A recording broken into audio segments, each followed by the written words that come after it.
माता सती के कहने पर आपने कल के प्रकरण में सुना था कि भगवान शिव हिमालय चले जाते हैं और वहाँ पर बरसात की पूरे मौसम का आनंद लेते हैं और उसके पश्चात कैलाश वापस आ जाते हैं।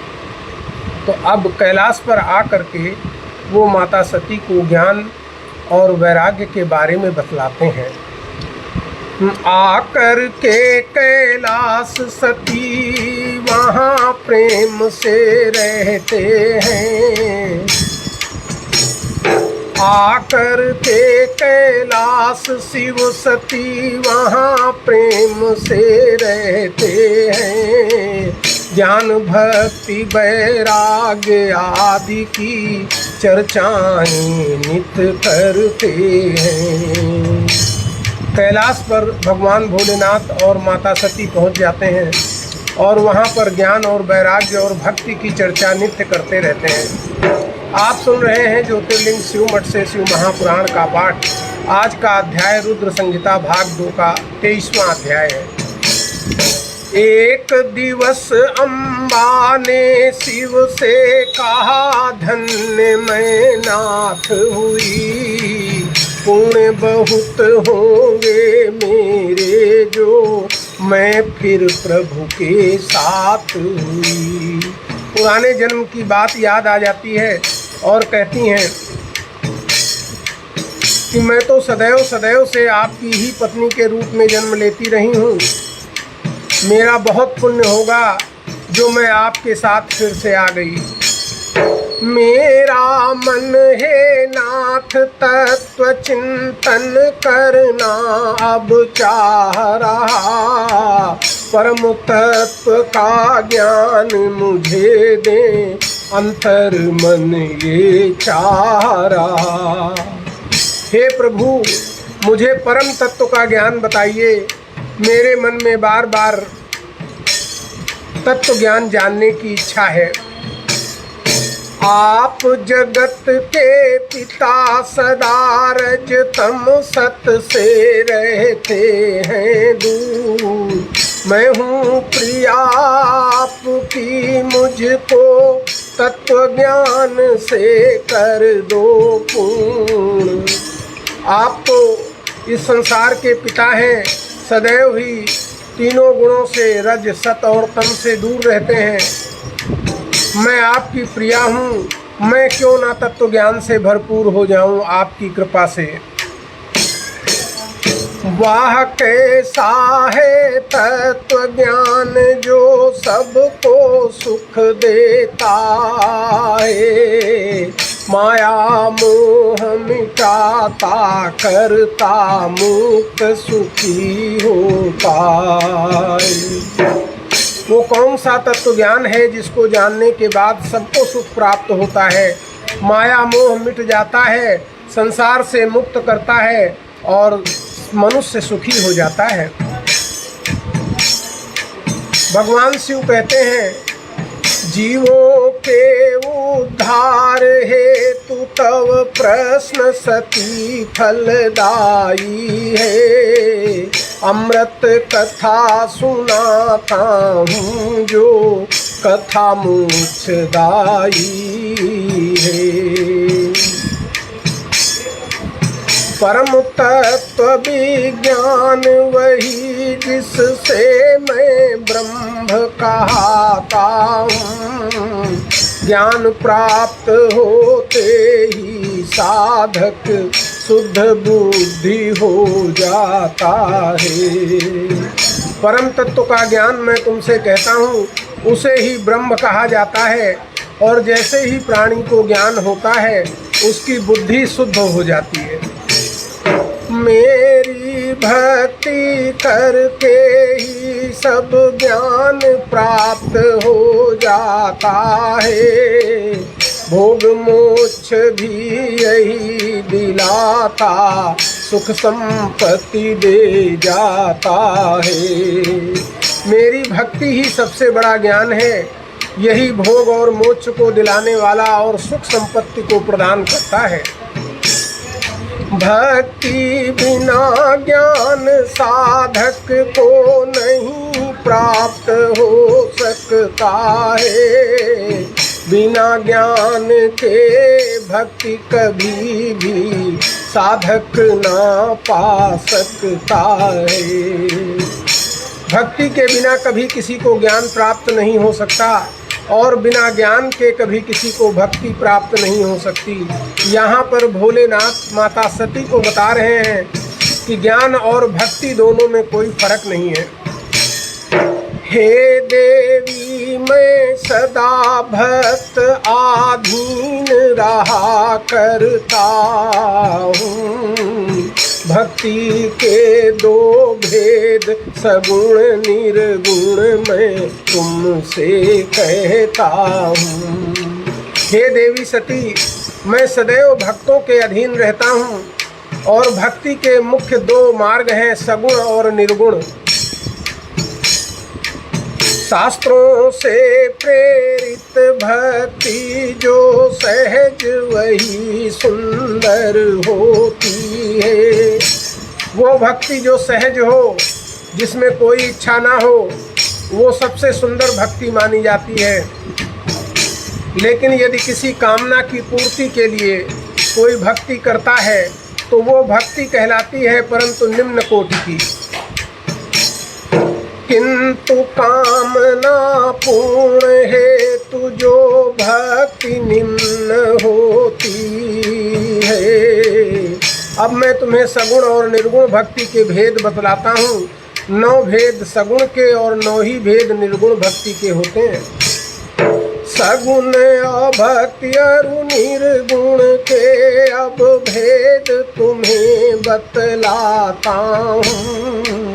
9 भेद सगुण निर्गुण के क्या होते समझाता हूँ।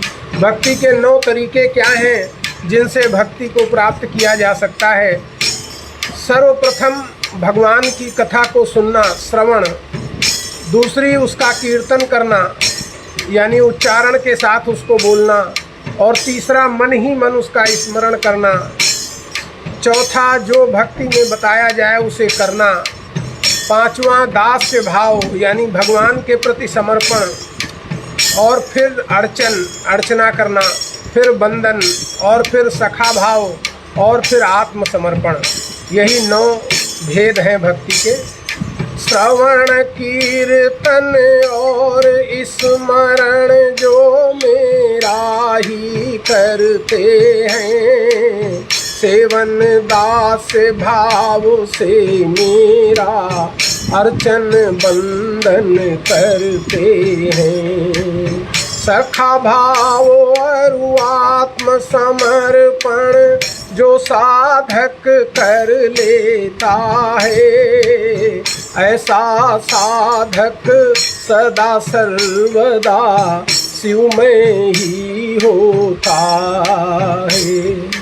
जो इन 9 तरीकों से मेरी भक्ति करता है उसमें और मेरे में कोई भेद नहीं होता।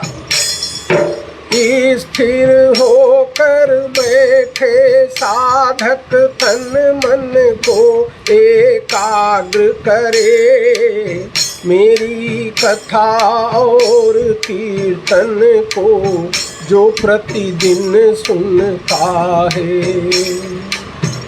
तन मन को एकाग्र करके जो निरंतर मेरी कथा और कीर्तन को सुनता रहता है, इसे श्रवण कहते हैं और यही पहली भक्ति कहलाती है। मेरे गुण उच्चारण करना कीर्तन भक्ति कहाती है। कीर्तन है द्वितीय भक्ति जो सदा कीर्तन करते हैं। समझो भक्ति न सेनी के दूजे पाए पर रहते हैं। भक्ति तक पहुँचने का मार्ग अगर मान लिया जाए कि 9 डंडे की एक सीढ़ी है, तो पहला मार्ग भगवान की पहली सीढ़ी पे पैर रखने का अर्थ है भगवान की कथा में लगे रहो। और जब आप भगवान की कथा में लगे रहोगे तो दूसरी सीढ़ी पर यानी भगवान का उच्चारण आपके मुंह से अपने आप होने लगेगा। मेरा चिंतन करते रहना स्मरण कहाता है। ये तृतीय भक्ति है मेरी, साधक मुझ में रम जाता है। तीसरे डंडे पर पहुँचने का अर्थ है कि भगवान के चिंतन में ही पूरा समय व्यतीत हो जाए तो समझ लो कि उसके अंदर तीसरी भक्ति का उदय हो गया है। सेवन कहते हैं सूर्य उदय से सूर्य अस्त तक जो मेरी सेवा करता है, इसको ही सेवन भक्ति का नाम दिया जाता है। सेवन भक्ति निशेनी का चौथा पाया। भक्ति रूपी सीढ़ी का चौथा पाया है भगवान का अंदर सेवा भाव उत्पन्न हो जाए। बहुत जन्म के अभ्यासों से साधक ने पाया है, खुद को दास समझ कर मेरा जो चिंतन करता है, वो ही दास भक्ति कहलाती पंचम पाया चढ़ता है। पांचवा पायदान क्या है सीढ़ी का, नौ डंडे की सीढ़ी का, कि जो भगवान को मालिक और अपने आप को गुलाम मानकर चलता है जीवन भर, वो पांचवें पाए का व्यक्ति माना जाता है। 16 उपचारों से मेरा पूजन अर्चन कहलाता है, भक्ति निशेनी का साधक छठवां पाया चढ़ जाता है।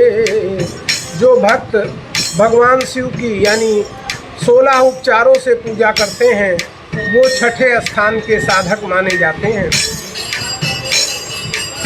वाणी से मन ध्यान मंत्र से नमस्कार ही बंधन है, बंधन सप्तम भाव व्यक्ति का जग करता अभिनंदन है। सुख दुख भोले के प्रदत्त हैं, दोनों ही मंगलकारी हैं, सख्य भाव इसको कहते हैं, यही परम हितकारी हैं। जो सुख और दुख दोनों को एक ही समान समझता है और मानता है कि भोले ने दिया है, इसी को सख्य भाव कहते हैं। सख्य भाव भक्ति के पायदान की 8वीं सीढ़ी है।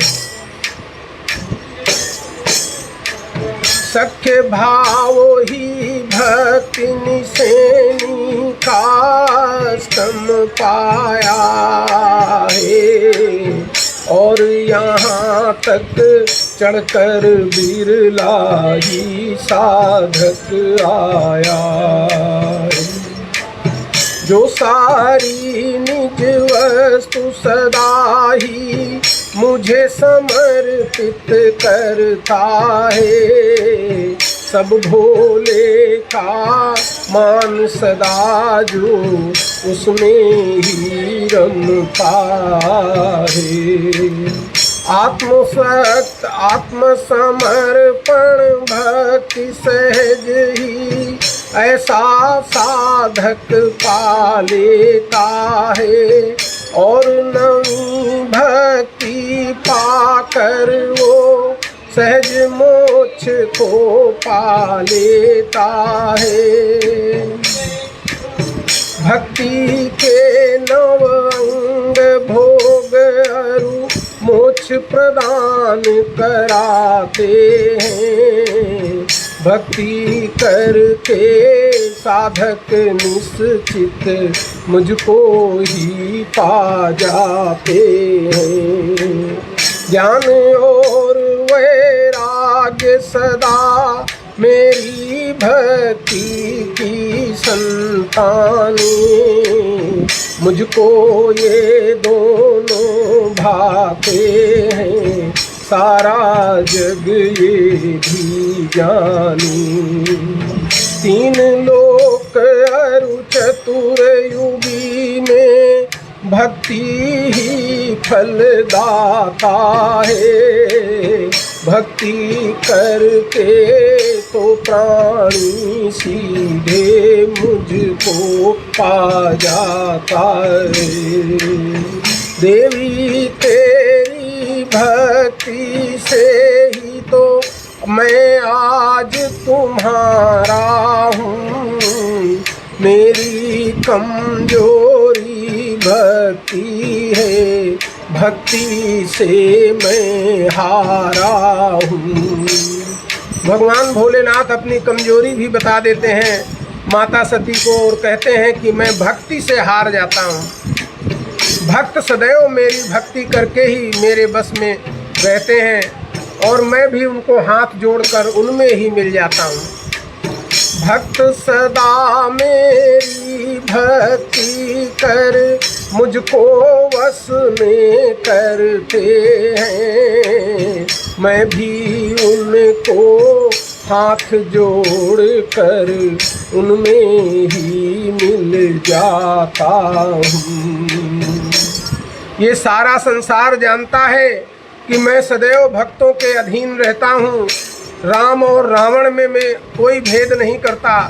दोनों मेरे भक्त हैं इस संसार में और दोनों ही मेरे गुण गाते हैं और अपनी अपनी भक्ति का फल दोनों मुझसे पाते हैं।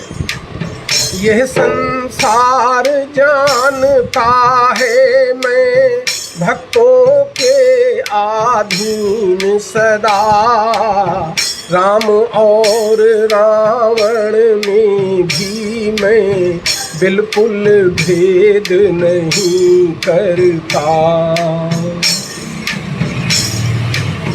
दोनों मेरे भक्त जगत में दोनों ही गुण गाते हैं।